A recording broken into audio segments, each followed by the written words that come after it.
Brace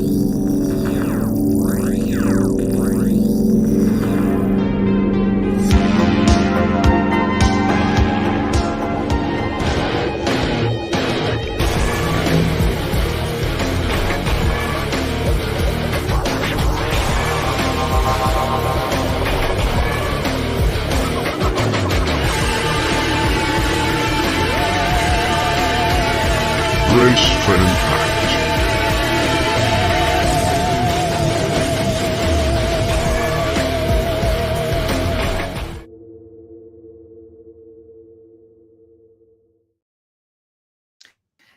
Can I get a Joe? Yeah. Welcome to the 12th episode of Brace for Impact, covering all things Impact Wrestling, live from No Cell Studios. I'm the Ace of Tavern, Acefield Retro, and joined by that Kentucky waterfall himself, at Multimania Colton. Jesse, what's up, dude? What's going on, brother? Man, 12th episode. It's hard to believe we've been at this for 3 months now. It's flown by.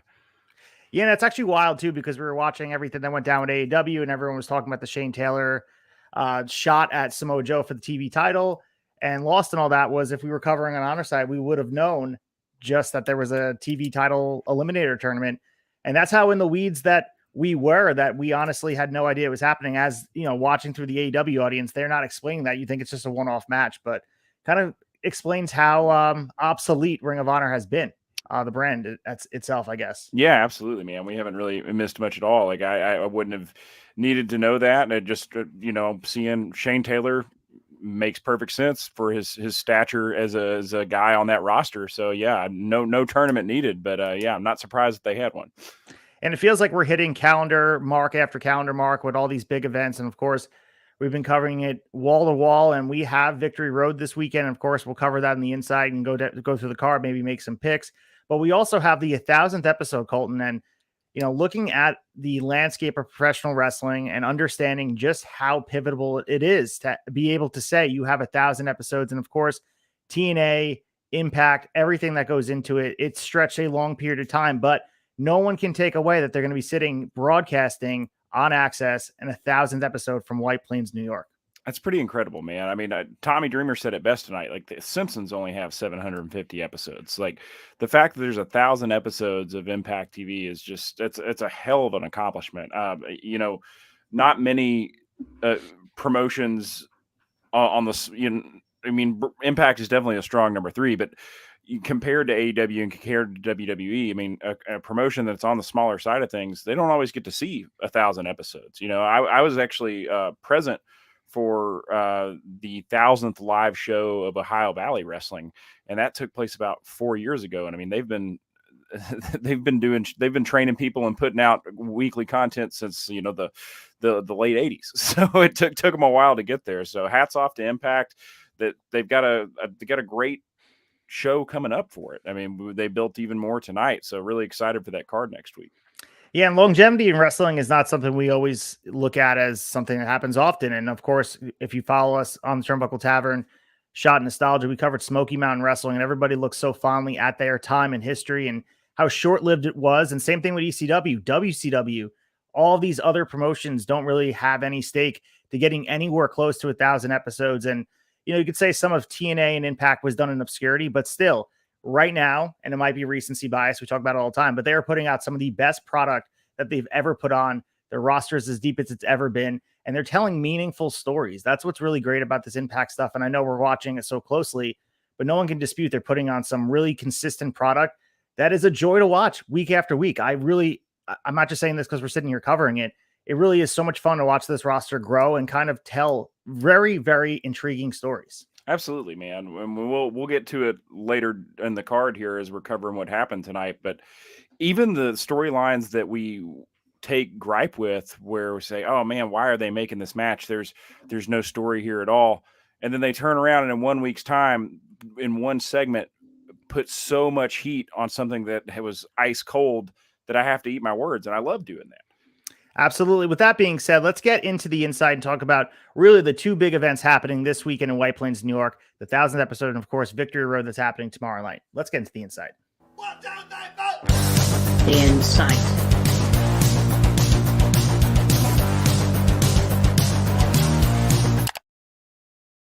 All right. right, here we are on the inside talking about all the news in Impact Wrestling. And the two biggest stories on everybody's mind is Impact 1000 and Victory Road. Let's start with Impact 1000, Colton. And we've been having names over the course of the past 2 months coming down the pike of who would be involved in the show. Some names and faces that we're very familiar with. Some had big legacies that were sewn up in Impact Wrestling, and a lot of names that we're very familiar with. And the latest batch of talent announced to coming in is America's Most Wanted, James Storm and Chris Harris will be at Impact 1000. And of course, we'll get into the card and everybody else involved, these one-off situations where they're paying homage to their history. Your thoughts on America's Most Wanted coming in and really hanging out for Impact's 1000th episode? I think it's going to be cool to see him come back, man. It's been quite a while. We've seen this since we've seen Storm and Harris. It's already a stacked card as far as bringing in, very esteemed alumnus and alumni coming in for the 1000th episode. But I'm excited to see these guys come along. So Storm and Harris held the NWA Tag Team Championship a staggering 6 times during their time in Total Nonstop Action. And we also saw them recently reunite on Impact Television back at Against All Odds in 2022. They teamed with the Good Brothers and Heath in a 10-man tag match. They defeated familiar faces for us on the AW side of things, Matt Taven, Mike Bennett, and then Kenny King, Eddie Edwards, and PCO. They're going to be at the fan celebration as well, taking place before the 1000th episode. So they're going to be outside, maybe signing autographs, taking pictures. So if you guys are in the area, White Plains, New York, go to Impact Wrestling, their social media, finding out where people are going to be at. There's going to be a celebration all day tomorrow for what's going on throughout the weekend, too, on Saturday. So make sure you guys stay tuned because you might be able to meet some of your favorite stars of Impact Wrestling. So we have the updated card over here, Colton, and some big names. And before we get into it, we heard last week Team 3D would be involved in. We didn't know if they were going to be physical and get involved in the match. It seems like they will. They're probably going to do a squash match, as we discussed last week. But we also got word dropping before this show, and I know the Rawdown Boys talked about it. The Dudley Boys signed a legacy contract with WWE. And, of course, they did this interview with Justin Barrasso on SI. Great read. I've read some of the major quotes from it. I'm sure it's an interesting listen as well. But Devon was talking about his time in both WWE, ECW, and also Impact Wrestling. And maybe it's just because they are looking at it through a different lens for everybody. They're saying their time as Team 3D in Impact Wrestling is their best time ever, bar none, even including WWE and ECW. What are your thoughts on that?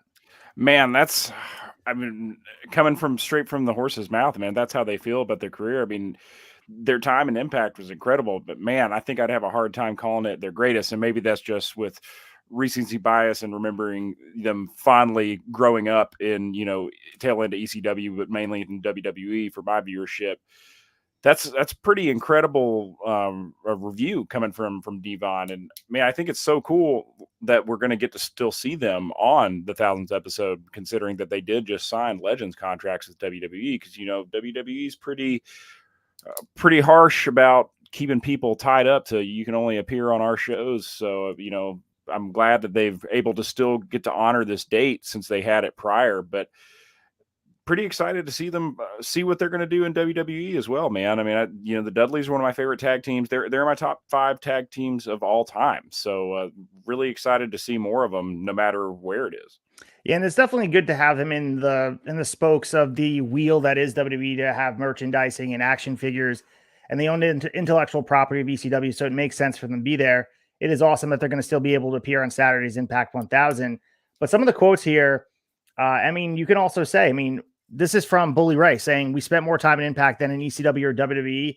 It's going to be fun to get back for one night. We never thought this would happen with Devon's health, but he says he feels great. So we're going out there on Saturday. We're going to give our fan base what they know, love, and expect from Team 3D. Whether you call them the Dudley Boys or Team 3D or whatever, I'm sure we're going to see a 3D happening. And maybe people aren't familiar with the health issues as significant as they were for Devon, that he had a stroke after he was working backstage for WWE as a producer.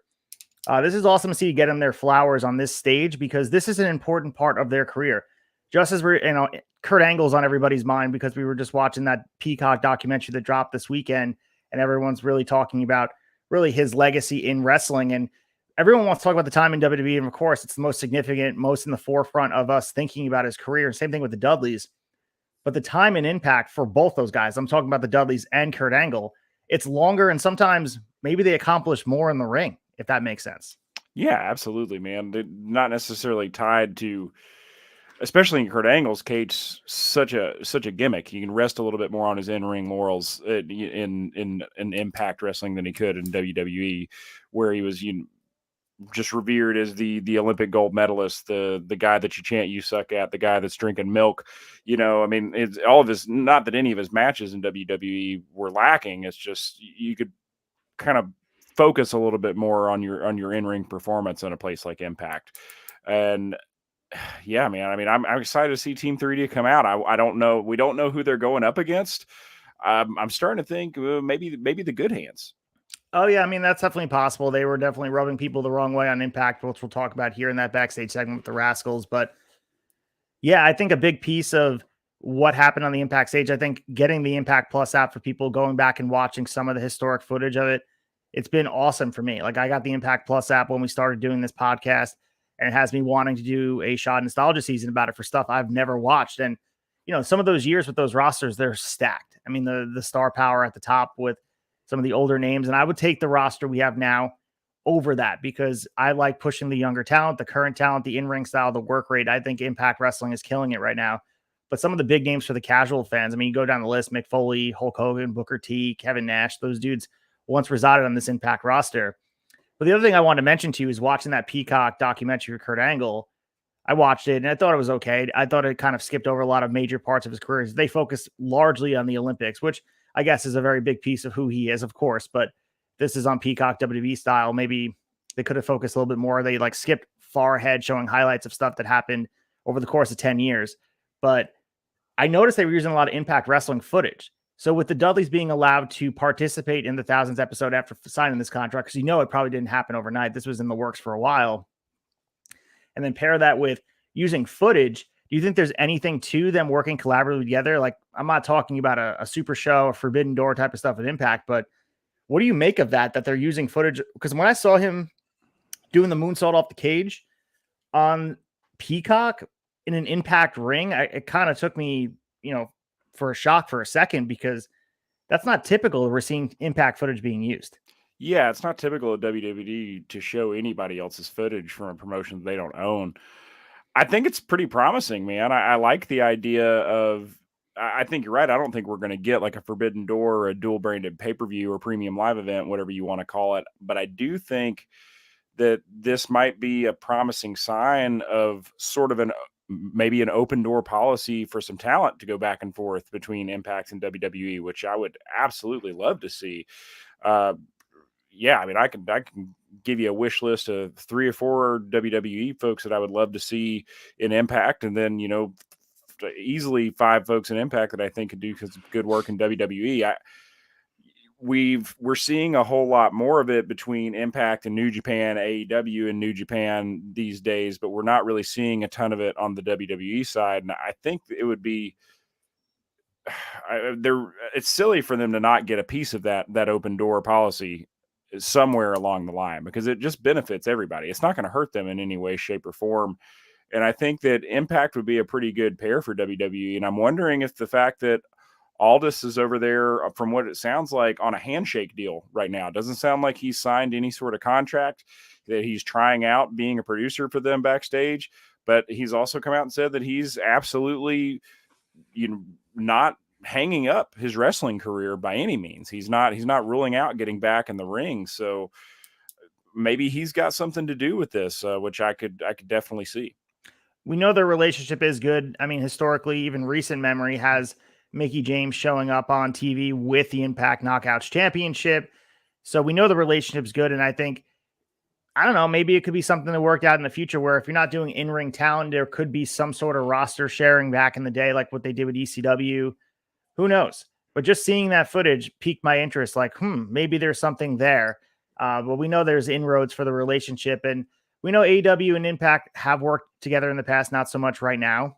And we know that door is probably cropped open. I don't think it's completely shut. But it's just cool seeing WWE put their foot out there. And I think Triple H is more the guy that would be into it. Obviously, with the old regime still in tow, whether it be Bruce Pritchard or Vince McMahon or even Kevin Dunn as a producer, they're from the old guard where they don't want to let anybody in, anyone prosper. But I think rising tide lifts all ships. Everyone sees where wrestling is at this point. Biggest show in the history of wrestling as of right now, September 7th, 2023. wasn't under a WWE banner. So Yeah. maybe they're seeing the trend there and they want to kind of get on board, and Impact Wrestling succeeding helps everybody. And Impact Wrestling is never going to threaten WWE and their livelihood. They're not going to steal their fan base. It's only going to help, maybe give some of their younger roster, if you want to spitball things here, some of the roster that needs more reps, so they don't have time on NXT or any of the two main shows. Maybe they can spend some time on the Impact roster, and likewise on the other side of things. But anyway, that's just like pulling the thread a little bit from here, from just seeing some Kurt Angle footage from Impact in an Impact ring on a WWE documentary. But dreamers can dream, Colton. Absolutely. And I mean, there's something to be said too, the fact that at the end of the day, WWE's not owned by McMahon anymore. Endeavor's owning things, so they could be coming in and trying things a little bit differently, which I'm all for. So along with America's Most Wanted coming in, we mentioned Team 3D, but we also are going to be having the return of Awesome Kong. We're going to be having Gail Kim.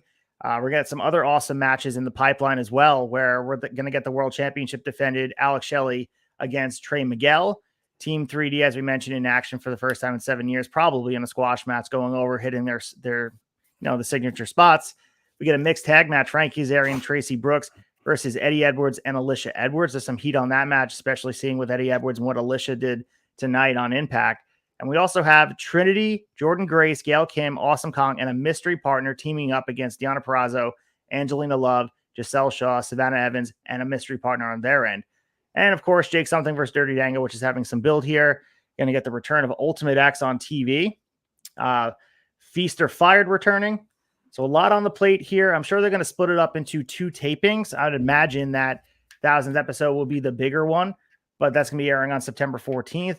But I'm sure they're going to be spreading out the White Plains taping over the course of the next probably 2-3 weeks, because that's what we've seen with Toronto. We saw the end of the Toronto tapings tonight, so we know they like to spread them out. Yeah, this is going to be cool, man. I'm excited to see who these mystery partners end up being in the women's tag. One of them's got to be Mickie James, 100%. I mean, I would imagine so. Yes, it's got to be. It's already been announced that she's going to be there. I don't see anywhere else, and I also don't see Mickie James coming back for the 1000th episode and not being in ring action. I don't see her just coming out and cutting a promo. I see her definitely being in the ring, getting her shit in. Yeah, what I like about this show too, and I'm sure they're going to show highlight packages similar to the Raw reunion shows. They're going to be time for some of the nostalgia acts to get their stuff in, as we mentioned, Team 3D, but other acts as well. Awesome Kong's going to be in action, but it's awesome to see them in front of the Impact lifelong fans, and even for newer fans to see who paved the road. I know that, the CM Punk's on everybody's mind, but that promo he cut on Hangman Page saying, the house that you built here was with wood from trees I chopped down. And that you could say the same thing about people like Awesome Kong and even people that are still on the roster now, Frankie Kazarian, Chris Sabin, Alex Shelley. Those dudes paved the road for what Impact is today and why they're succeeding, why they're still there, and why 1000 episodes is even happening this Saturday. Yeah, it's good. It's going to be cool. So we also have Victory Road on Friday. So another pay-per-view that's going to be airing here. And, this was the go-home show for it. As you guys can see in the graphic we posted here, we're going to get 3 title defenses. We're going to get some grudge matches for Victory Road from White Plains. Before we get into the matches, Colton, and go through them, maybe make our picks, your initial thoughts on this short build? It feels like we've had 4 or 5 events in the past 6 weeks, and it's just a lot here. What are your thoughts, and where does Victory Road kind of land here as we kind of set the stage in October for the biggest event of the year, Bound for Glory? I feel like Victory Road is going to be a better card than I expected it to be with the limited time to build, especially coming off, like you said, another 4 events in the last 6 weeks. I mean, I love having a lot of wrestling to watch, but damn, brother, I feel like I'm just not really getting an opportunity to catch my breath between all these big pay-per-views. It's kind of hard to keep everything straight. I was on the debate this week, and I was legitimately like, I can't remember if this match happened at All In or at All Out. They were a week apart, and they were both great shows. So, this is I'm excited about the card, man. Impact does a great job of building story in a short amount of time. They can develop a story in one segment that AEW could spend 3 weeks on and not develop as well. I'm always incredibly impressed with what they can pull together very quickly, and with especially given the resources that they have. So I'm excited about this show. Yeah, and I think also paired with the news we dropped last week, the biggest story of probably the year for Impact Wrestling was the upgrade in all the production facilities and all the equipment they're going to be using, and an emphasis on making the product look on par with WWE and AEW. And Impact does a really good job of their presentation now. I love the piece of they separate themselves in a big way, and they feel different. And I still feel like it when you watch the show, it feels polished. And I think if they add a little bit more pizzazz on it on a bigger stage, maybe the lighting and rigging and the set can take it to the next level. I'm curious with the addition of the storytelling mechanisms they have in place, the creative that they've obviously have nailed right now. They're really humming. But on top of that, adding the infrastructure in place where they're going to put more emphasis on the way the product looks. I think, Impact could really be this time next year, nipping at least the heels at a sec to AEW. I'm not saying they're going to sell out 81,000 people, but as far as presentation goes, that may take their product to another level where they can attract some big free agents to come over and spend time there. I think the biggest thing for Impact with free agency with some of these wrestlers has been the ability for the freedom of being able to work the independents, have almost full creative control to do what you want, and also free, lack of pressure to, have to do things in a vacuum on such a big stage. You can really kind of work things out here in Impact. But that may change if they're on a bigger stage. And of course, bigger stage might mean bigger network, Colton. Yeah, absolutely. Which I don't think anybody's going to be opposed to that. Yeah, I'm not wishing away AXS. I like what they're doing here, but with wrestling, we see live sports and live entertainment is all the rage. And we know cable TV and cord cutting is something that we're seeing here. And cable companies are desperate to keep something to keep people watching TV. So if they can get guaranteed money and guaranteed viewership with professional wrestling, obviously they're throwing millions of dollars at both WWE and AEW. Maybe you get a little bit of a discount, get Impact Wrestling, put it on your network. But, a big network would be a huge change for them. The fact that they used to be on Spike was a big deal for them. But if they could find something of the like similar to a TNT TBS deal, we could be looking at a different product, especially with the production side of things. Absolutely. And I think it's a double-edged sword on the fact that it would be a different product, because with what comes with other than bigger production value, bigger audience reach, bigger opportunity, also comes more masters in the way of advertisers 100%. And things like that. And I think that that's something that we've seen a lot, or not necessarily a lot, but we've seen a little bit more starting to creep in with AEW with the WBD deal. 3 years ago, I don't think we ever would have seen a Texas Chainsaw Massacre deathmatch advertising a video game like we did a few weeks back on Dynamite. But that's just kind of the nature of the beast when you get into some of this big corporate money. So that is the only thing that makes me nervous about that potential. Is that's one of the things that I love about Impact, is that they don't have this overarching influence coming from a corporate partner or some sort of master of a network that is so large that they feel the need to influence the product. So be interesting to see where we land going forward. Yeah, absolutely. We'll talk about that more in the future, but let's stick to this weekend coming up tomorrow. Big show, Victory Road. So make sure you guys are tuning in. Start your weekend off right. Let's start with the first match here.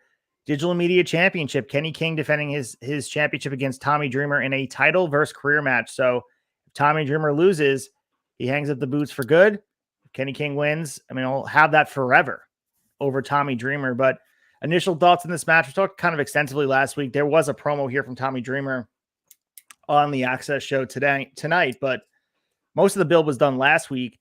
How are you feeling going into this? You think we're going to see the end of Tommy Dreamer, or we're going to see him as a champion? This is the hardest match for me to pick on this card. 100%. This is the one that I'm having the hardest time figuring out which way it's going to go. I've gone back and forth on it all day. I'm picking Dreamer right now. I think we're going to see Dreamer as champion. Dreamer's had a rough year, man. Between the loss of his mother, getting diagnosed with skin cancer, I think that Dreamer's overdue for a win, and then I think he'd look great with that digital media gold. I agree with you. I'm going to go with Tommy Dreamer as well. I think he gets the championship. I don't think the reign is long. I could even see him losing it during the tapings, as I mentioned last week in White Plains. So it could be as short as having a 2-day reign on paper. But I do think he wins here. The Digital Media Championship should function as a TV championship. I think historically, championships like that are awesome for television ratings and also for the television product at large, because you don't know when they're going to change hands. There's too many times, too many championships. For example, on Dynamite last night, not that AR Fox has any shot of beating Jon Moxley, but there's no shot in hell he's winning the title after everything that just went down on the pay-per-view the week before.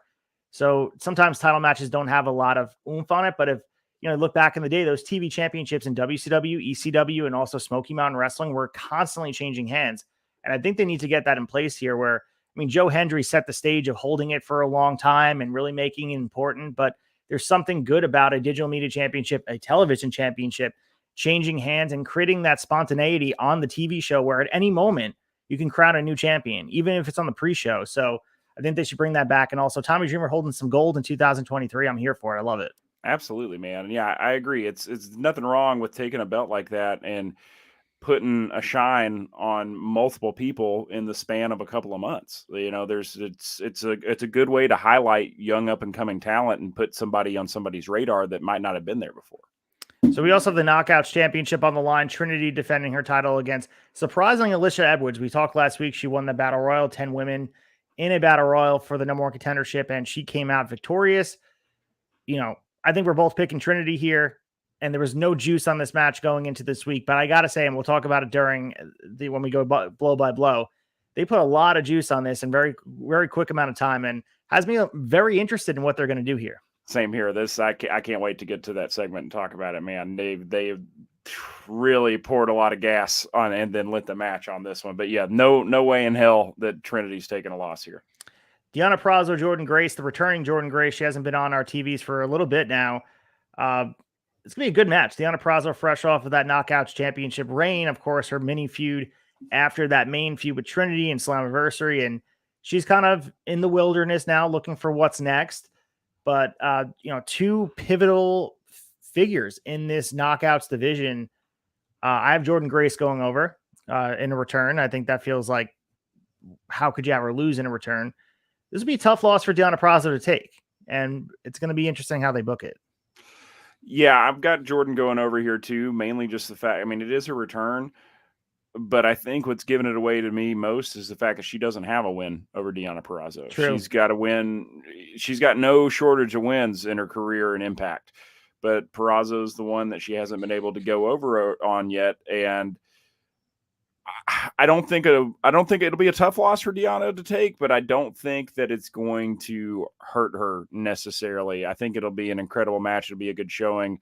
She hasn't taken a whole lot of losses in the last year besides the loss to Trinity. She did take a pin from Kylan King in a tag match, but it's a tag match. Who's counting it? So I think this will be a well-deserved loss for Deonna, and this will be a hell of a way for Jordynne Grace to make her return to Impact. Yeah, maybe the logic for Deonna Purrazzo losing here is like she just had a bad string of luck. They might as well just tag on top of that and let her rehabilitate her image, whatever the next big program is for her. And it's no shame losing Jordynne Grace. Let's not say that, but two heavyweights, really. These are two pivotal main event level women getting in the ring together, which is going to be a huge match. And it's happening at Victory Road. But I think whatever happens here is going to set the stage for what happens at Bound for Glory. And we know the importance of the Knockouts division. So we imagine that at the biggest show of the year, one of the biggest shows in October, Deonna and Jordynne are going to play a huge part. So we'll see where it goes from there. I would imagine they go their separate ways after this. I can't imagine there's a long feud. They both have probably bigger things in mind. And who knows, maybe we'll see them kind of mix it back up with Trinity in a different way. Like Deonna could be in Trinity's corner. Maybe Jordynne goes after the Knockout Championship. That's my next inclination. Man, what a program that would be between Jordynne Grace and Trinity. And I think this will be this is a potential show stealer of a match for Victory Road, I think. And we also have the X Division Championship on the line. Lio Rush defending against Kushida. Of course, Kushida cashing in that Ultimate X, giant X necklace that he's been carrying around. This one got a lot of steam on it as well this week. Lio Rush is unreal in the ring. Glad to see he's healthy and defending the title. I think he plays a large part of what they're going for in the main event. I really believe that. They've been teasing the option C. We know that is always in the cards for Impact, but I really think he has his eye on the Impact World Championship. Does that mean Kushida steals the X Division title from him? Who knows? But my gut says I'm going with Lio Rush, but it would not shock me to see Kushida get the win here, maybe with getting Sabin involved. I don't know. There's a lot to be said. Even with that tag title match we're going to talk about, there's a lot of players in line for this Impact World Championship from Alex Shelley, and Leo Rush is one of them, and I think Saban's the other. So we're going to see what goes down the line. But I'm going Leo Rush here. I don't have the utmost confidence that's the right pick because I could see Kushida walking away with the X Division Championship. Yeah, same here. I could see this one going either way, but I'm going to pick Leo. I think that it would be too short of a run for him with the X Division Championship. And I think you're right that he's teased option C, commentaries teach option C multiple times. I think the writing's on the wall. I think he takes it here, and I think he sets his sight on Shelley afterwards. We also got a match announced tonight: Crazy Steve versus Black Taurus. Of course, former members of Decay taking on each other. I have Crazy Steve going over. This is just a precursor to what his new character is going to be. It's the first time we're going to be seeing him on a big stage like this. Of course, we saw him last week present the new dark character, new attire. The interview with Tom Hannafin definitely raised a lot of eyebrows. Black Taurus going in as the sacrificial lamb for this, and Crazy Steve's going to go over probably in a big way. And beating Black Taurus is no easy feat. He's one of the guys that's kind of protected here in AAA and also over in Impact. And Crazy Steve's going to get a win here and probably very definitive. Yeah, 100% agree. Steve's going to take it. Excited for Steve, excited for the storyline. I'm just such a Black Taurus mark, man. I hate to see him take another loss. This will be his third loss at Impact in the last month and a half, and it just doesn't sit right with me. But nothing going away for a while can't fix. I think he'll go away, come back, reinvigorated, and start a program. But maybe he's on his way out. I mean, speaking on the way out, the former Impact Tag Champs, we'll talk about it, felt like they were being written off. We'll talk about during Blow by Blow, but Subculture feels like they might be going away for a while. So it seems like they had the title reign, and now they're disappearing. Maybe the same for Black Taurus going over back to Mexico and wrestling there. So for the Impact Tag Team Championship on the line, it could be the main event. I think either this match or the Deonna Purrazzo Jordan Grace match could main event. My money's on this match main eventing for the tag titles. The Rascals, Trey Miguel and Zachary Wentz defending against the Motor City Machine Guns, Chris Sabin and Alex Shelley. Man, big fight feel here between these two teams. Want to talk about legacy of tag team wrestling and Impact. It's the Motor City Machine Guns, but the Rascals are every bit as the present as they ever could be. Trey Miguel and Zachary Wentz have been absolutely crushing it. This is going to be a great storyline driven match that's going to tell us what's happening at Bound for Glory, because I think outside of the match, which is going to be a delight in itself, it's going to be a great match, work rate wise, it's going to be amazing. I think a lot of the story is what's happening between Shelley and Sabin. And I think we're going to get some, to me, miscommunication between Sabin and Shelley, setting up potentially maybe some bad feelings. We've seen there's an edge to Alex Shelley going into this. There really is. And Chris Sabin's not too happy himself after losing that X Division Championship in short fashion to Leo Rush at the biggest stage, that we've seen in a while, Slammiversary. It's probably the 1A show, 1B, something like that. So I think the Rascals go over here, but there's going to be more to the story. I could see this match going almost, 20 minutes. I think it's going to be a barn burner. Ultimately, the Rascals get the win. Probably Shelley gets pinned, and I think that's going to lead to bigger and crazier things for the world title. My hope is that at Bound for Glory, we see Sabin versus Shelley for the Impact Championship on the line. That's my hope. Yeah, it'd be a killer match, man, and a killer build. I agree. I think the Rascals are going over here 100%. My money is on them winning with shenanigans involved, because they have not gotten a clean win since Zachary Wentz has come back, which I love, because they're obviously talented enough to get a win without cheating, but just shows that that's the type of heels that they are, baby, that they're going to cheat every time. So yeah, I think this is, you hit the nail on the head. It's a barn burner. I think it's going to be 20 plus minutes, and it's going to be a hell of a show. Do you think we see the spray paint on either one of them? Do you think it's possible that, the Rascals, I think there's going to be cheating, but I think most of the story is going to be miscommunication between Sabin and Shelley, which is not often we see from one of the best tag teams in all of wrestling. I think there's going to be some story there where for a short time, I don't want to see Sabin and Shelley break up for good. I want that to be a legacy team, but I want there to be at least the thought of like, when are you ever going to get this chance again to do a match at your biggest show of the year with two of your biggest stars for the biggest title you have? You have to cash in, and it feels like you would have never had this opportunity if not for the, obviously the bad situation of Josh Alexander getting hurt. We never want that to happen. But while we're here, you have plenty of time for Alexander to be the champion. Why don't we just go this route first? And then as we get towards the winter, tell the story of Josh Alexander. But let's tell this story first. Right. And I think that I don't know if spray paint will be involved, but some sort of shenanigans will be involved. But I think you're right when you say that. I mean, if there's going to be a time to build some sort of excuse me rift between Shelley and Saban, this is it, and this match is it. It's the perfect opportunity. And given the way that we've seen Impact develop stories, it's low hanging fruit, man. I'd be really surprised if they don't bite on it. And nothing that shaking hands after the match can't fix. Right. The two of the best ever to ever do it, singles and tag in an Impact ring going out there, especially with the 1,000th episode in the rearview mirror. How do you not pull the trigger on something like this? But we shall see where they go, because there's a plethora of options right now. Of course, with, as we mentioned, guys like Josh Alexander and Steve Macklin, they're taking on each other in a match where this is cool. I mean, the short build, of course, Steve Macklin has only returned about 2 weeks ago, but Josh Alexander just returned to the ring not too long ago either. But this is cool because Josh Alexander, obviously, he's the uncrowned champion, never lost it, got hurt. Steve Macklin was the guy who won that interim championship. I like that they're checking this box. And there's not a lot of story that has to be told, because you have the former champion who never lost it and the interim champion who kind of stepped in his spot and tried to Wally Pip him. Here we are right now where you get to just have this match, which is going to be awesome in itself. Macklin and Alexander are probably going to tear the house down. Yeah, this is going to be another, I'd say, 20-plus minute match. It's going to be a potential show stealer. I think there's no way Alexander doesn't go over here, especially with some of the shit that's been talked from Steve Macklin's end towards Alexander.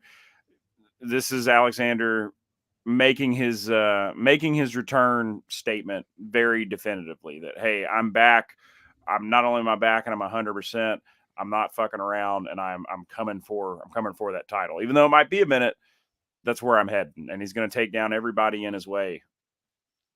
Yeah, and we have Bully Ray taking on PCO, and the other match has been well built up here, and Bully Ray has been scared of his shadow since PCO's come back and been targeting Bully Ray. We'll talk about the finish to that main event tonight. Kind of took a little bit of the buzz away for this match for me, and PCO and Bully Ray are two veterans in the ring, and they're going to go out there with no holds barred. They're going to go out there, use weapons, and use all the smoke and mirrors to make this fun, and I think it will be a good time. But yeah, sometimes the finish for a go home show, like what they did, and of course we'll talk about the main event, took some stuff away from it. I'm still looking forward to the match, but I also think, it's just one of those things that's kind of living in its own little area by itself. It feels like they're just two veterans fighting on their own, where there was other integral story, but they pulled Bully Ray away from that heel stable, Leo Rush and Brian Myers and Moose. He's away from that now. He's still loosely involved with Steve Macklin, of course, but he's even pushing him away a little bit. And PCO is off on an island in himself, just kind of running roughshod over the whole roster. So that's kind of how you use the nostalgia acts on a TV show like this. It'll be interesting to see how they kind of tell the story the next night with Team 3D returning after this blood feud with PCO. How do they kind of put the bookmark in the PCO thing? Or maybe it's over, but how do you rehabilitate Bully Ray the next night on the tapings? I'm curious to see. That's what I'm more curious about. Yeah, same here. It'd be interesting to see what kind of shape Bully Ray's in after an anything goes match with the French Canadian Frankenstein. Who you picking here? I'm going PCO here, and I'm going to go based off the finish we had. I'm going PCO for sure, and I think it's going to be definitive. And I think Bully Ray, I think PCO is going over. Yeah, I agree, man. PCO, he hasn't really been able to get his hands fully on Bully since he's come back from being set on fire. Bully's always found a way to weasel out of him or hit him with a low blow or something of that effect since he's been back. So I think this is going to be the definitive chapter, the final chapter in their feud that they've had building. And I think PCO is finally going to get or he's going to give Bully Ray what he has coming. And the other thing is, like I said, this feud living on its own island. The other thing is, it doesn't really matter who goes over. Like the thing is, it's just going to be one of those matches that kind of is a car wreck where both of these guys are crashing into each other and they're going to make each other bleed, and they're going to be all over the place. PCO inevitably is going to take a dive or a planche outside the ring and land awkwardly on the ground and go through all that stuff. Anything you expect from a PCO match that you've seen in the past couple of years, it's going to be that on a pay-per-view, and Bully Ray is going to pull out all the stops to make this meaningful. But it doesn't matter who wins. And I think both these guys, as we've seen, they can just heat them up if they want to. If you need someone to plug into the main event, PCO or Bully Ray can be that plug and play person. They can go away, they can come back. They're one of those acts that's just solid, and people respect them when they come back, and they fit into the lore of Impact Wrestling at this point. So it's kind of cool to see both of them tied off with each other, but it would be curious to see where they go next. That's where my interest lies.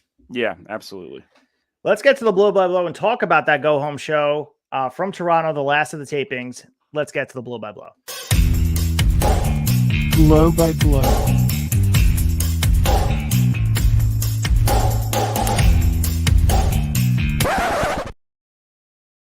All right, we have Impact on AXS from Toronto, Canada. And Colton, I think we spent 40 minutes on the news. That's the first time I think we've ever done that. And we only had 2 news stories. I know. I was just thinking that too, man. I think we just got, it's like we said, it's been a good card, even though it's a short build. We just got pretty wrapped up in preview and Victory Road.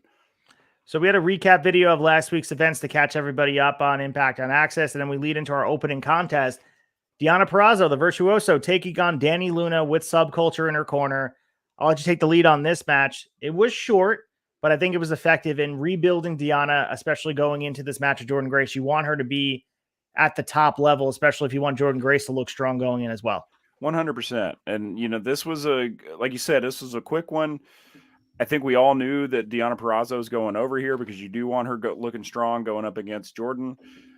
But this match told a good story, and I thought Dani Luna had a great showing here. There was multiple times in this quick 6-minute match that Dani looked like she was in control and that she could possibly take it. So she, and their commentary was making, note of the fact that Dani Luna is kind of a similar build and background to Jordynne Grace, and both powerlifting backgrounds prior to wrestling. So I thought that was a nice layer added on by the commentary team, letting us know that maybe that played into why Deonna requested this match with Dani Luna.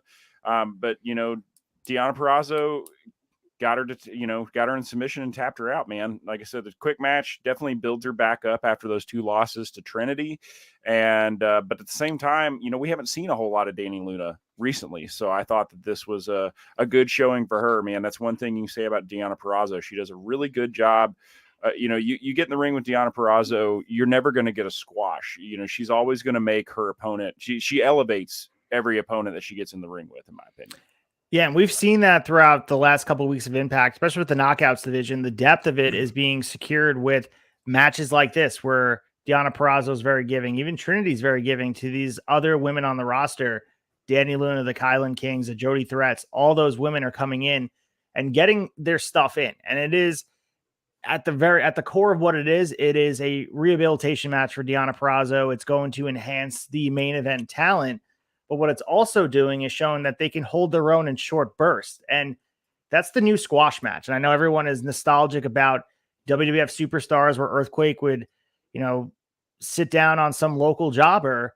But the one that is more effective today is you have a match like this, where I know people don't like, and the old school minds don't like seeing their talent that's main event level face any adversity because they want them going into the pay-per-view or the big match unstoppable. But I think by Deonna Purrazzo overcoming and building the confidence back, and Dani Luna now building herself up, now Dani Luna can take that stock going forward and be ready when you want to build her up to the next level. I think this was masterfully done. Deonna Purrazzo looks like $1 million going into this match with Jordynne Grace. And then we can kind of rehabilitate whatever you want from matches like this. And I thought Dani Luna looked great in short bursts. It wasn't a lot, but Deonna Purrazzo just gave her enough to make you believe in the moment. Absolutely. So we have Crazy Steve, the video here, and this was awesome. Horror movie aesthetic, very well done. This is paired with, I would like to see someone, and maybe Impact will do it on the YouTube page, put together all the compilation of the highlights of the Hanovan interview, him going crazy in the ring with the fork ooze and the fork and the ooze coming out of his mouth into whoever's mouth, all that stuff. But the lighting, the music, the imagery, very spooky. I mean, this is the creative side of Impact and their production side of things. And really, Steve was focusing on being the hero in his story and saying that people get what they deserve. And he was talking about his history with Decay and his history of Black Taurus. And this is what we mentioned. This match wasn't announced prior to this video dropping. but it felt like it was always going to happen. Like that's what the best thing about this, where you're watching this, where you felt like it had years and years of build, which I guess it does because they have a friendship that goes well beyond just this week and just this event. Great production, great delivery. There's a lot of steam behind this Crazy Steve. And man, like even just everything about him, it's just different. And this is something that he's bringing to the table that is completely separate of what he brought before. What he was doing before was interesting. And this is even more interesting in a different way. Yeah, super compelling. Production value on this video was incredible. Like movie studio quality shit. If you missed this, make sure you go back on the YouTube channel and get a peek of it. This was masterfully done. And this was a story that I didn't know that I needed. And Impact really, given it, this is an incredible mid-card story that we're going to get. This tale of, the new chapter of Crazy Steve that we're getting is super compelling, man. I can't wait to see this match. It's going to be a good one. And I wonder what they're going to be doing with Crazy Steve going into the pivotal months and the build to Bound for Glory. Like what, and we talked about last week after the Tom Hannafin stuff. What is the trajectory for a character like him? I think that's the conversation we always had with a character like Bray Wyatt. Like, where do you go with this spooky, larger than life character that's rogue? Where do they want gold? Are their intentions to win matches? Or are they just upsetting what is order?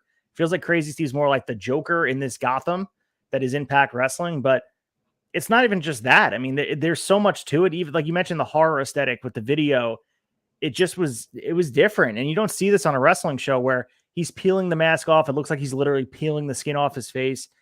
Yeah, this was something that you don't really see in wrestling. And Bray Wyatt brought the same type of stuff, which again, Chad is always the one trumpeting this, saying that imagine what it would have been like having Wyndham Rotunda in Impact Wrestling giving the creativity and the production side of things to let him just do his thing. Crazy Steve, you see like Crazy Steve's doing his thing here. Imagine what the mind of Wyndham Rotunda could have done, maybe even working together. What could have been, man?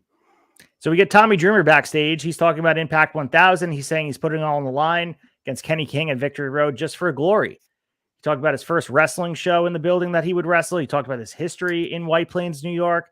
And then he also talked about his mother passing away just miles away from the building he'll be wrestling. Then we get Heath walking up on him and it's kind of discouraging him from putting up his career, saying you have too much to work for. Heath said, even though you're doing this, I still have faith in you. I love you. And we get, kind of feel good moment for Dreamer. You're really rooting for him here. And you look at the body of work for a guy like Tommy Dreamer, and sure, an ECW mark like myself, if you followed his career, it's cool that he's going to get a moment like this, especially in his, hometown, for lack of a better place. I mean, this is Tommy Dreamer where he first fell in love with professional wrestling. It's going to be cool to have that moment, even if it's, for the Digital Media Championship. It's still going to be fun to see this. And this felt like it had a lot of weight to it. Absolutely, man. This Heath coming in and telling him that he was concerned about him putting his career on the line added a whole nother layer to this that I didn't know that we needed. I liked it. I liked the vibe that this segment gave it. And this is why, just his ties to White Plains, this is why I'm so split on how I think this is going to go down. How fitting it would be for him to win the championship in the building that he fell in love with professional wrestling. Also, how fitting and heartbreaking it would be to see him retired in that building. So, man, I don't know. We'll see what we get tomorrow night. Yeah, definitely. And you're right. What for a guy like him, the story is obviously dictated by what he wants. And maybe he does want to go out, and maybe he looks at Kenny King as the guy he wants him to do it. And that is completely his decision to make. I don't see it ending here. I think there's more story to be told with Tommy Dreamer. I think he can give more in the ring and help more talent out in the ring, but we shall see. Of course, we had Joe Hendry and Ua Iramura. We're getting all this hype for them teaming up together. And what a presentation we got in their match teaming up tonight against Shira and Champagne Singh. They're now officially known as Joya, and they got a new song, Synchronized Dancing. They were clapping and waving their hands, and fans were into this, obviously. There's something about Joe Hendry that is charismatic and electric and just magnetic to the point where fans are attracted to him. And Ua Iramura is along for the ride, and he's bringing his own flair to it, Colton. And this match was essentially a squash match, of course, and the match was more about the entrance and the pageantry that they brought in that regard.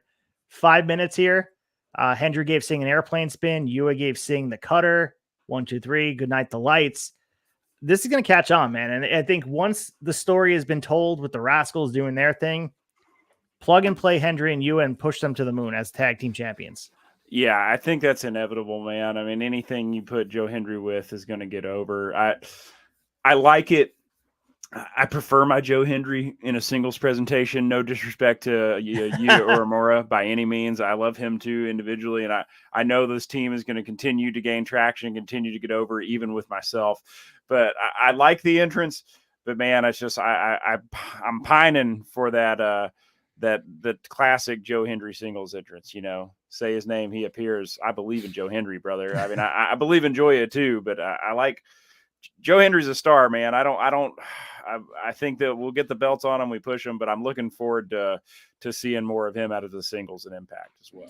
Dude, all I think is when I see Joe Hendry is he's just tailor made for the WWE. Just like how is he not just picked up like a sim in the game and just like plucked up and tossed in the WWE universe with this act? You put this in front of just the WWE machine. Imagine what this would be. Just imagine.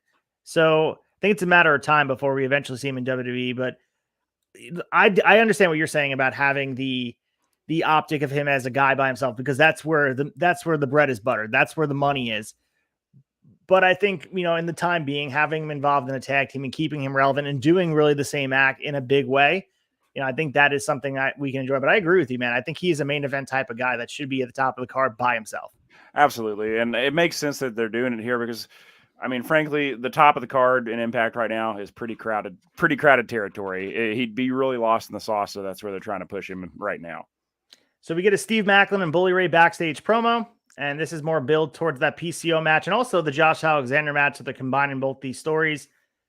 It was really just Bully Ray kind of arguing with Steve Maclin, saying he has the easy way out taking on Josh Alexander, and Bully Ray saying that he has to fake PCO, but he's trying to like kind of will Carl Ouellet out of him. He wants the human being Carl out of the PCO monster that's in there.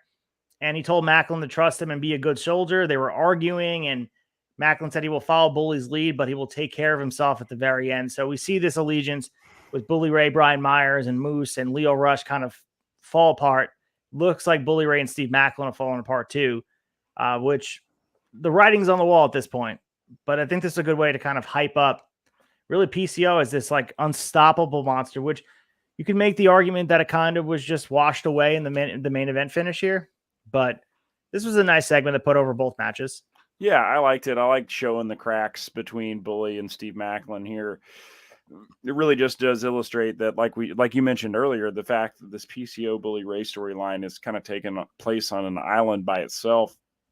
I mean, Bully's losing all of his friends. He's the last one in the rowboat to say heading to the island of monsters that is the occupied by Perfect Creation 1. Yeah, agree with that. And we have Josh Alexander kind of following up on this with Gia Miller. And he was saying that Steve Miller made a statement at Emergence, and he said he would find out who the better man was at Victory Road.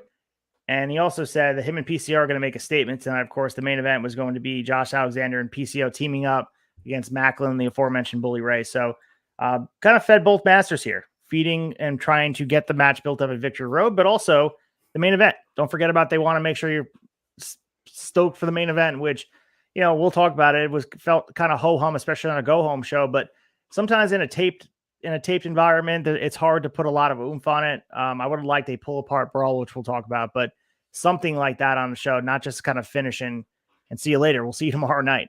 But yeah, your thoughts on that, the Josh Alexander promo? I thought it was good. I liked the spot of it on the show. You know, I thought it was good to get both sides from, Maclin and Bully, and then, get Josh Alexander's opinion on it going forward. It's obvious that he's focused and that he knows what he wants, and he's glad to be back. So yeah, it's I don't know, the promo, like you said, we'll get to it, but these promos, he's saying that him and PCO are really going to make a statement, and it wasn't exactly the outcome of the main event. So we have the former tag team champions taking on Rich Swann and Sami Callihan. Of course, that's Subculture, Mark Andrews and Flash Morgan Webster. Match is really good. I mean, solid tag team match. What else do you expect from two former world champions and Subculture, who has been putting on amazing matches across the Impact domain and also in the independents, defending those Impact tag titles when they held on to them. The finish here, though, made me believe that Mark Andrews and Flash Morgan Webster may be going away for a while. This was as definitive as it gets. Swan gave Andrews a running cutter, and they followed it up with a splash from the top rope. Clean as a whistle. Subculture go, and they were at the top of the tag team division. They were the champions. Now they're kind of taking clean pins over here to Rich Swann and Sami Callihan, which is no small feat. They're two former world champions. They are a very steady tag team in this division. This has me looking at through the weeds and saying maybe Subculture is not going to be around for a little bit. I'm a little confused as to where we're going with it because Hannafin and the commentary team tonight was mentioning the fact that they still have their contractually obligated rematch, and the fact that the Motor City Machine Guns are getting it before them, which is kind of we saw that debacle last week with Santino backstage, but. So, I mean, I feel like they're definitely going to get another shot. They're going to get that shot before they go away here. But with them taking the clean loss to Callahan and Swan tonight, the probability of them regaining the titles dropped by at least 50% in my eyes tonight. Yeah, and again, Rich Swann and Sami Callihan, they're not a one-off team. They've been teaming for a while. The two former world champions, as I mentioned before. And commentary made it clear that they were really putting over Swan and Callihan, the cohesion on their end. The match was really good, though. That's what I want to pull away from this. It wasn't like Subculture mailed it in or anything like that. It just was a solid win for the team of Sami and Swan. It felt like they're moving the attention on them instead of Subculture. And, you have to put one guy over, or one team over. It's not always going to be both teams. So this was just confusing to me, especially like you said, that they are contractually obligated to get a rematch somewhere down the line. And of course, we're going to get at Victory Road, Motor City Machine Guns. But how does that work? Especially if Motor City Machine Guns were to win the titles, which I don't think they will. But what if they did? Doesn't that mean that Rascals are now in line as number one contenders and now they just get jumped completely? Because that's how, looking at it, and especially coming off a loss to Swan and Callihan, because Swan and Callihan can easily say, now we are the number one contenders because you guys lost to us clean as a whistle. There was no distractions, nothing. It was just clean. Yeah, I mean, they were in the mix backstage with Santino last week as well, with three other teams being like, hey, when's our shot? So yeah, a little bit of confusion going in. I don't mind that because it keeps us guessing, which is nice, but I hope Subculture is not going anywhere. I like them. Work rate wise, this was easily a contender for match of the night. And, even if they're not going to go right back into the title picture, I'd still like to see them on my TV week to week on Thursdays. I mean, it's possible to just going overseas just for a couple of weeks or a couple months, and they'll be back. Maybe this is just their way of, we're not going to be here for a while. Let's put the stock in Swan and Callihan, let them take the mantle and carry it for a bit in the tag division. And when they're back, they're back. So that's possible here. And of course, we'll see that somewhere down the line if it's reported, but we'll keep you guys educated on that throughout the Insight segment. But Giselle Shaw with Savannah Evans and Jay Vidal cut a promo here. Giselle's making it clear that they got screwed in the Battle Royal and they just challenged MK Ultra and they said they would claim what is rightfully theirs. This is just to keep them in the forefront here. And we know Giselle's going to be involved in this 10 women tag thing next week on Impact, the 1000th episode. So being featured there, it just shows the depth of the women's division. I know we say it every week, but Giselle Shaw is someone that they easily could have as the Knockouts Women's Champion. And she's here just kind of trying to stay relevant with these backstage promos. Yeah, it's an all right promo. But it was necessary to keep us abreast of what's going on in this situation between them and the tag division. And we get a great promo with the Rascals here. Trey Miguel was talking about the history of the tag team championship and talking about just really what it means to them to be champions. And we get the Good Hands walking in and they say, we've been involved in all of this. We're kind of having your backs, but we deserve a shot at the titles. Zachary Wentz said, right now, guys, we're focusing on Victory Road, Motor City Machine Guns, but you guys will be in line. And Jason Hotch made it, wanted to make it clear that even though you guys want to talk about this later, we're going to talk about it soon. This is not just going to blow over because we feel like we deserve shots. And we're looking at, the Good Hands as a team right now that we look back a few months ago, they were being jobbed out. I mean, you would say that, but now they put a little heat on them. I love what they do in the ring. I think they could be an essential piece of the tag division. I mean, again, if Subculture is going away for a bit, I know we're starting our own rumors over here, but if Subculture is not going to be at the forefront for a bit, the Good Hands would slot in there. And I like how the Rascals are playing backstage politic games where they're saying it'd be in everybody's best interest, especially yours. If you want a title shot, let's just have you guys take us on and you guys have our backs. Maybe you'll help us beat Motor City Machine Guns because we know they're not going to be fair and give you a shot. So it's just Trey Miguel and Zachary Wentz just being slimy heels, and it's amazing. Oh yeah, that was my favorite part of the whole promo was, because they've obviously enlisted the Good Hands help along the way during the tag team tournament to get to be the number one contenders, and them dangling that carrot saying, hey man, if you want a shot, it's going to be in your best interest to keep us in the championship picture. Just it's greasy. I like it. So we have another match here. It's a non-title match, and even though Lio Rush is involved, not putting that X Division Championship on the line, he's taking on Kevin Knight. This was fast-paced, hold your breath type of stuff, and they were using their speed from the beginning to avoid each other. Definitely a very similar style for both these guys, running the ropes. And just for me, the function of this match was to build the heat on the Kushida match, because Lio Rush has been involved in a whole bunch of other things, and Kushida obviously is entitled to a match against Lio Rush because of the fact that he won the Ultimate X, and he's holding on to that title shot. That really is the story. But I thought this match really made it clear that there's more to it, especially with Lio Rush locking in the hoverboard after the match. But before we get there, Lio Rush pretty much gets the clean win here with Knight missing a crossbody block. Lio caught Knight with a spin kick, and then he connected with the final hour, got the pin. But immediately, like as the bell rings, he gets the pin, stands up, and continues to punch him on the ground. So after the match, shoves him in the hoverboard lock. Kushida's finisher, as we know.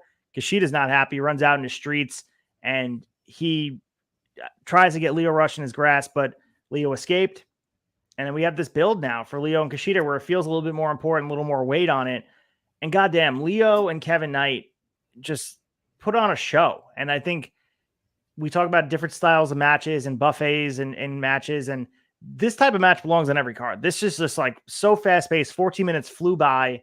Just the stuff they were able to do and the story they were able to tell in the ring with just really the simple stuff that they're just doing at 1.5 speed. It's amazing to see. Yeah, these are two of the fastest guys in the pro wrestling business, like hands down. Maybe the two fastest guys in the business, and hell, they're on the same roster. Yeah, this match was excellent. Loved every bit of it, and like you said, the fact that Lio put the cherry on top of the sundae by getting Kevin Knight and Kushida's finisher was just a really nice build that, I was already excited about this match, but like we said, man, Impact is great at with just a little bit, adding a whole lot to a story that it might not have had before. And we did it right here in just about 30 seconds and gave a lot more depth to this Kushida versus Lio Rush match. There's a grudge involved now. So we continue to build the depth on this Dirty Dango character, this anti-wrestling, and he cut a promo with the skyline in New York City in the background, and he's talking about the 1,000th episode of Impact, and he was a shy away from just ripping on Impact, and I was kind of waiting for it to take shots at the history of the company.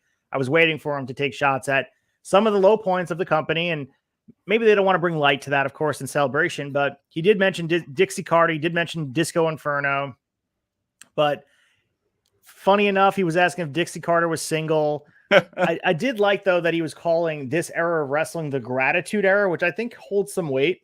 Sure. Especially the younger talent that's just happy to be there. That's his argument. And it's a play on, obviously, with the Attitude Era and all the stuff that he feels like wrestling came upon and how he feels like he hates wrestling now. Even though this Dirty Dango character is essentially enhancement, it still holds a lot of, there's a lot of people wrestling fandom that feel the way he feels what he's portraying on the screen. And I think he's kind of personifying it in a character that can be beaten up. And I think that's what's really awesome. Dirty Dango makes you believe that he actually feels this way. That's what's great about what he's doing right now. Dude, Dango is some of the best heel work in the business right now, man. I live for his weekly vignettes. And, man, I got to shout out to Alpha Bravo, man. He popped me really hard tonight when Dango was like, you've got the gift of gab. That's what I love about you. He almost never talks. And he goes, man, what happened to your sleeves? And he just goes, fuck sleeves. That was great, man. It's so good. And small things like this is the creativity that they figured out that works, and how often that we're seeing Dirty Dango in our ring. It happens here and there, but for the most part, this character, this persona has been built with vignettes that are less than 1.5 minutes long. And he's going to be taking on Jake Something going forward. And Jake Something has some stock going in, especially as he was showcased last week, teaming with Sonata and wrestling Sonata and taking him to the limited emergence. There's some stock on him. So I fully expect Jake Something to go over Dirty Dango. But that's also the amazing part about Dirty Dango's character. doesn't matter. He hates wrestling, so he's going to continue to do it every week to get paid. But you really can't knock that out of him. He's going to show up next week and still rip on whatever city he's in and whatever town he's in. And what sucks about wrestling that he's thinking about that day. Yeah, absolutely. And I said this on the debate last week, but I'm starting to see just little tiny shades of Dango in some of Jack Perry's heel work that we're seeing, which I'm big fan of that. We need the slap here logo on his tights. That's what we need. Can you imagine Jack Perry starts doing that? Oh man, because he is that wrestler. You know what I mean? Like he is the SoCal type of style where, for better or for worse, he's the style that Dirty Dango is ripping on. If Jack Perry personifies it and then continues to wrestle that way, that might be some tangible heat that people will, especially now you pair it with the Punk stuff that he's forever going to be tied with. Yeah. You could have a nuclear heel on your hands. Yeah, if he ever gets back from that indefinite suspension. We shall see, but maybe he'll show up in Impact one day. Hey. We have Jordan Grace promo video here. They were showing some match footage, training clips, and she was holding up the photo. You referenced before that she's never beat Deonna Purrazzo, and this said, with no words spoken, 0-4. And she's going to be returning at Victory Road looking for that elusive first victory against the Virtuosa herself. This was a cool, and again, this was what, 40 seconds? Not even. This was really, really well done. Yeah, I thought so too. Once again, incredible production quality for this type of. Jordan looks great. She's never not looked great, but she looks absolutely incredible. Cannot wait to see her get back in the ring tomorrow. So we have Santino Marella opening up in the ring here. It's going to be the contract signing for the Knockouts Championship at Victory Road. He brought out Alicia Edwards. Eddie Edwards, of course, in tow. Trinity shortly follows. And they go back and forth. This is your typical wrestling contract signing. You know eventually it's going to end in violence. It just takes some time. Trading barbs back and forth. Most of it focused on accents, where Alicia first focuses her ire on Santino and his accent. And then obviously Trinity then goes after the Boston accent of Alicia Edwards. And then we get some really, I mean, the barb of the night for me, it just wasn't fully swung at. It was like a foul ball. And if you guys didn't watch this segment, essentially, where Trinity was making claim about Eddie Edwards being in Alicia's corner, and that's always like her edge, and she's living off her husband's legacy. And we all know that Trinity's married to Jimmy Uso. I mean, maybe you didn't know it, but she is, and most of the fans in the building in Toronto did know that as well. And we know that there's been stories, if you follow the dirt sheets and just stories at large, that the Usos haven't really been able to get into Canada because of their DUI trouble. So we had Alicia Edwards mention that, saying, well, we know your husband couldn't be here to help you.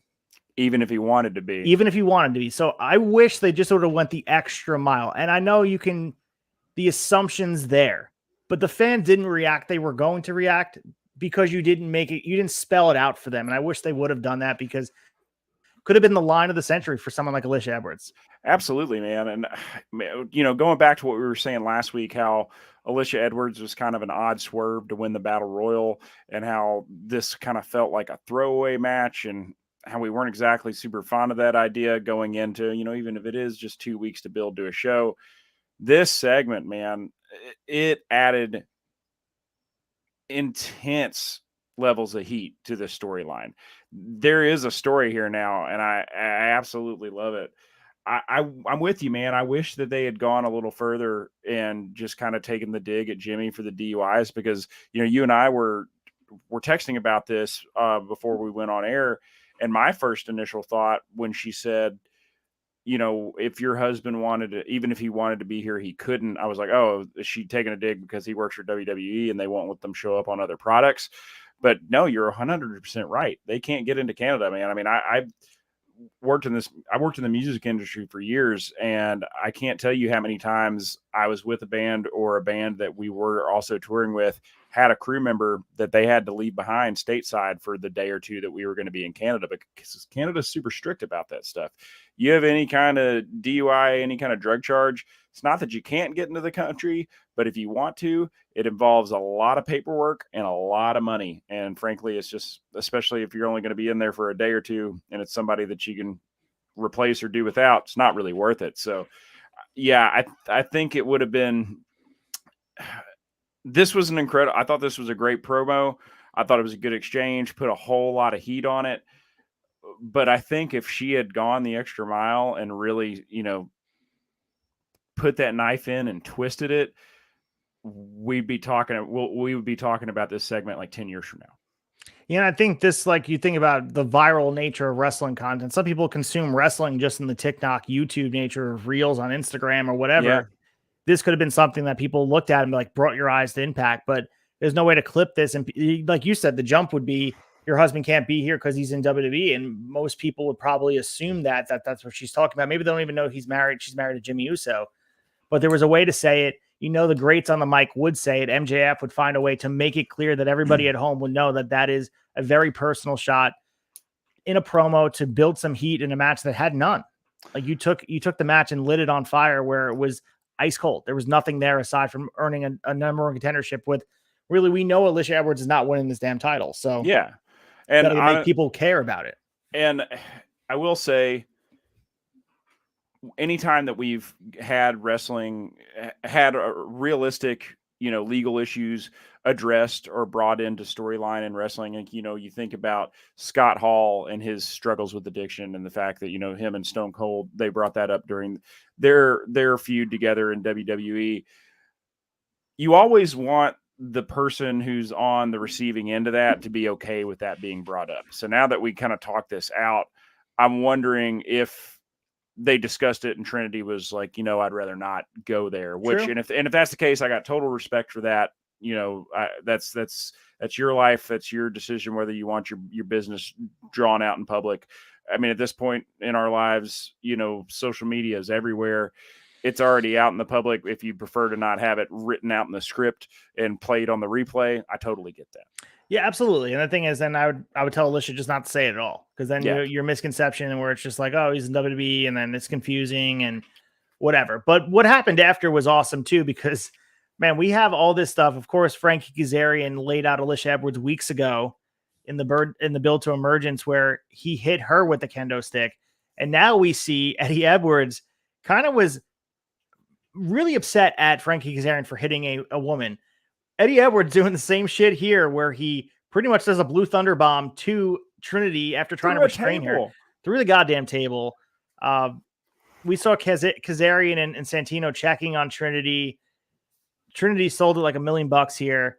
Not to mention, she looked legit mad that when she got the water in her face with the glitter and her mascara, and like it was all coming down her face. There was some heat here. And again, this match, like, you're looking at this match through a lens of predictability. We know Trinity is going over, and she should go over. I think, like, if Alicia Edwards went over for the shock value, it still is not the right decision. Trinity has a lot to do at the top of the division still, a lot of dream matches to be had. But this match got a lot more heat from the segment, and sometimes contract signings can have a lot of stock that can build up to it. And I think this is one examples of how a contract signing can help expedite and make a program feel bigger than it initially felt. I thought it really over-delivered, man, because, it wasn't just the shots at Jimmy not being able to be there, but, Alicia insinuating that Trinity's had everything handed to her. Eddie even getting involved, saying, don't try to fly the Impact banner. We've been here longer than anybody. And then Trinity throwing it back in Eddie Edwards' face that he turned his back on this company multiple points. So, yeah, just good shit all around, man. I absolutely love this segment. And the commentary team, shout out to them too, where they're so stoic after Trinity was put to the table. We get Tom Hannafin saying, "You son of a bitch." Yeah. Matt Raywald's all buttoned up at the end when they pan after the segment, like, this is just, you took it to the next level. It shouldn't have happened this way. It just adds a different lore to it. And they did the same thing when Alicia was hit in the face with the kendo stick. Yeah. And even though Frank Kazarian made a mistake, and clearly Eddie Edwards did this on purpose, the commentary team added a lot to this. And we're talking about this on Shot Nostalgia, where the biggest critique that a lot of people have on the build to WrestleMania 2 was when King Kong Bundy was squashing people and then eventually got to Hulk Hogan and sat on his chest, and they sent him to the local medical facility. Mean Gene Okerlund's like making jokes on commentary and in the back, like after the segment, where they're not really taking the segment seriously, with the levity has no place on the card when that's happening. When you want people to believe that Hulk Hogan's chest got caved in by a man that's almost 500 pounds, you don't want to have the jokes. You want the stoic nature of, like, we can't believe what we just saw. I'm so sorry you had to see this. You want that level of of candor from your announcers. And this was a great example of it. Tom Hannafin and Matt Raywold were just absolutely on point, and they made it clear, like, we don't condone what Eddie Edwards just did, but yeah, this is cool. You know the shit's getting serious when Raywalt and Hannafin get on the same page about something. it's shout out to Matt Raywalt and Tom Hannafin, debatably my favorite announced team in wrestling right now. Yeah, we're going to see the Matt Raywold get back in the ring too. The shout out to that. House of Glory is going to be having the reintroduction of the Vaudevillains too coming up somewhere down the line. So right on.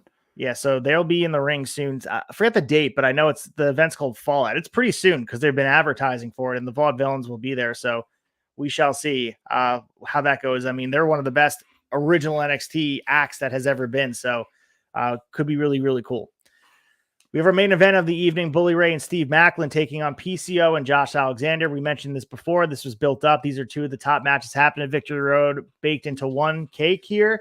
You expected fireworks, and we got just kind of sparklers, I would say, Colton. This was nothing to write home about. This was solid work.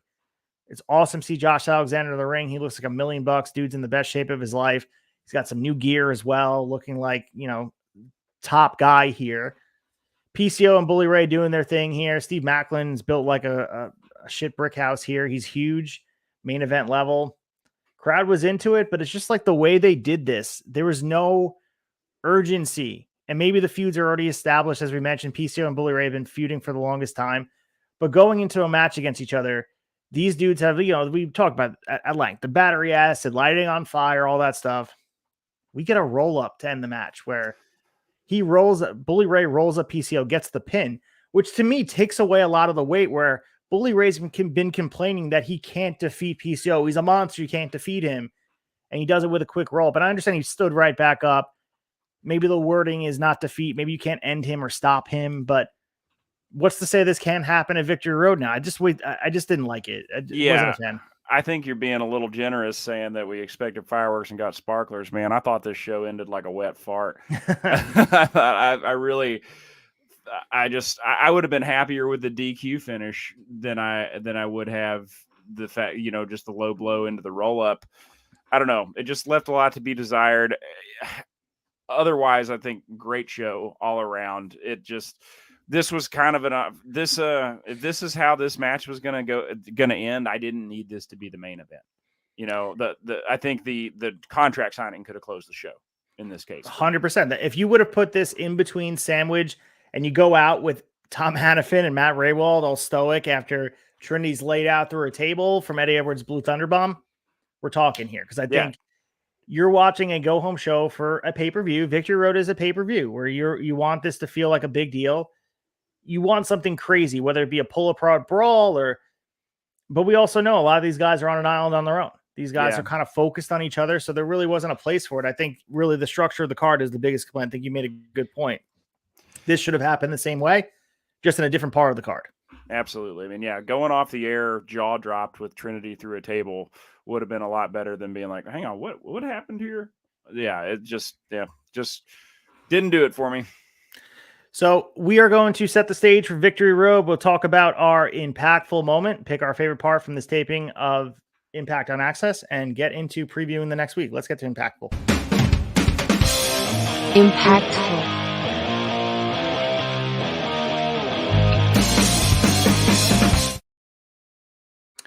All right, Colton, here we are at the impactful moment. There was a lot of meat on this bone on this go-home show for Victory Road, but what did you walk away saying was your favorite part, match or segment or whatever kind of blew your mind a little bit?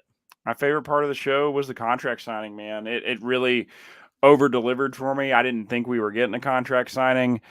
You and I had talked at length last week about how we were kind of confused by the selection of Alicia Edwards and how there was just really no story here. And we got a whole lot of story in about 10 minutes, man. I thought it was beautifully executed, even though we would have liked them to go a little bit further with some of the digs. I was very, very happy with it, man. And there's a lot of heat going into this match now. And it's the one I'm most excited for going to Victory Road. Speaking of gaining heat, I had to pick Leo Rush and Kevin Knight because I thought this was the perfect igniter for this Kushida match at Victory Road, putting some stakes on the line outside of just the championship of cashing in your shot.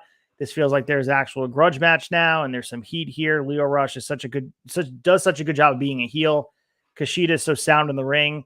So that Bill, I'm looking forward to the match of Victory Road, but also just looking at this match in a vacuum between Leo Rush and Kevin Knight.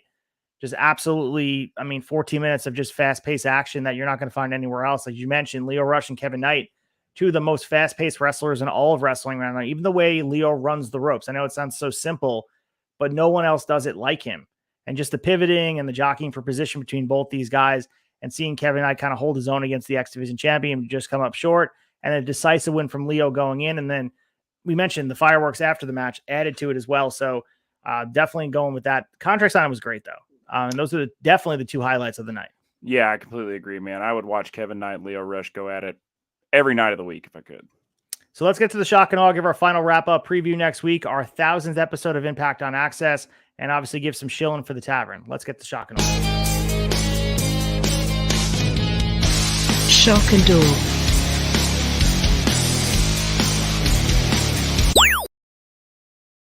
All right, as we our final wrap-up, as we kind of wrap up the week here on Thursday, next week's show is going to be on September 14th for the weekly TV show on Impact. We'll be talking about the latest news, of course, talking about the 1000th episode that's happening right over here on September 14th.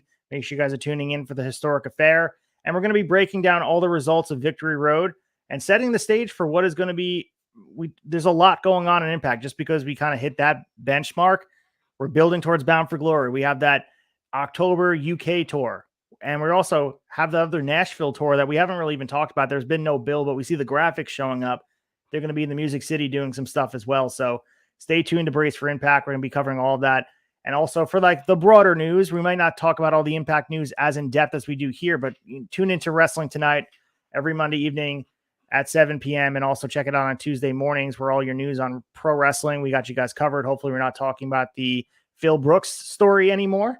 I'm sure we will, but it's been exhausting. So hopefully we're done with that. And of course, tomorrow night, 7 p.m., as always, Shot Nostalgia, episode 3 of season 5, Saturday night's main event, covering some great action. We're going to be just Mike Belcaster and myself, but Colton's going to be back soon. Don't fret. We have a lot more episodes on the docket, 15 more following this week. So 18 in total. And yeah, that's all we got going on over here. Make sure you guys go to theturnbuckletavern.com for all your news here, and check us out on Instagram. There's a lot of good stuff going on all the social media platforms, Spotify, audio, wherever you can find your audio drops, that's where you find the podcast.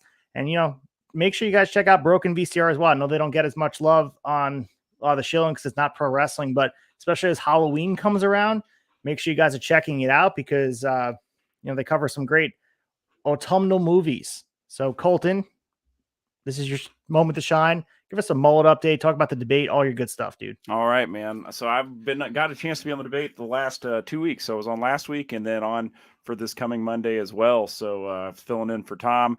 Our guest for next week's show is Al Day, who is from the Gorilla Brain podcast.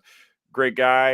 Had a lot of fun conversation about some really good debate going on this week. So catch that on Sunday night on YouTube and then Monday morning on Apple and Spotify for the drops there. Mullet competition update. So they ended up extending registration. It was supposed to end August 31st. It ended today, September 7th.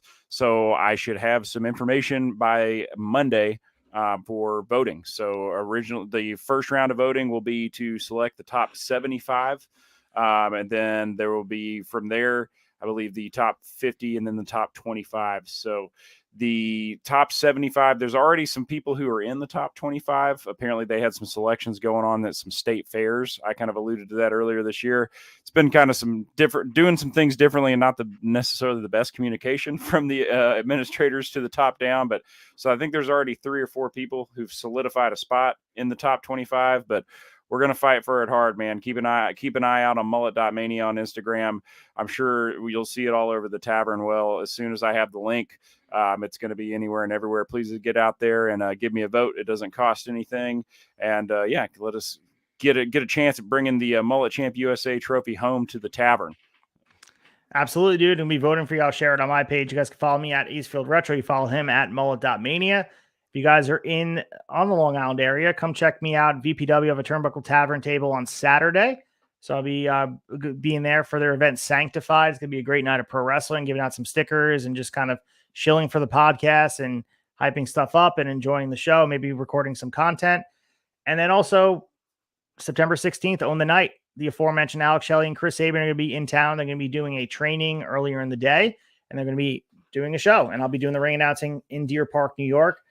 Some other, as I mentioned last week, some great stuff happening. In all independent wrestling, I'll be involved again with Rad Pro Wrestling happening on 10/21.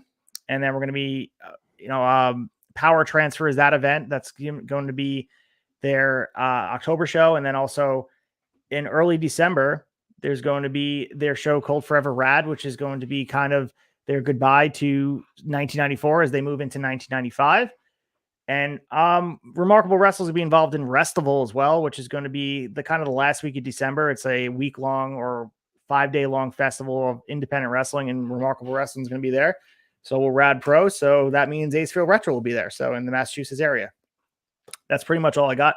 Colton, this is always such a blast, dude. Love talking about Impact Wrestling. It's so great to have you on here. And also, shout out to the dude who recognized Hawk in Indiana last night at AEW Dynamite. We have a local celebrity here, and that means the dude is not on video ever. So yeah, how is he getting recognized and where not? So that means the Turnbuckle Tavern's making some traction, especially in Indiana area, right?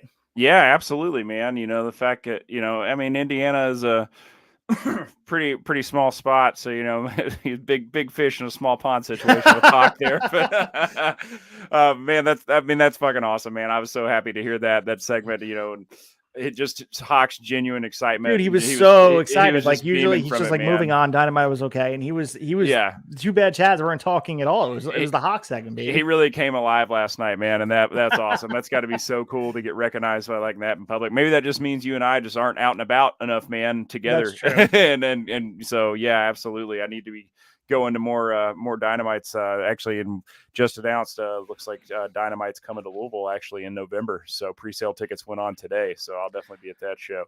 Well, if you guys are at AEW Grand Slam September 20th, I'll be in the building. So I'll have stickers in my Herschel fanny pack with Turnbuckle Tavern stickers, Acefield Retro stickers, Shot Nostalgia stickers. Maybe I'll make some Brace for Impact stickers. If you guys see me, I'll give you some stickers. Make my day. How about that? Then I can be giddy and have one up on Hawk. But yeah, man, this is always a blast. I'm looking forward to making a brief return to Shot of Nostalgia. You guys keep your eyes out. I'll be back in a couple of weeks. So yeah, man, always a blast. Love doing the show with you. Absolutely. And guys, we'll catch you guys next week of breaking down the 1000th episode of Impact. But we'll catch you next Thursday, same time, same place, after a while.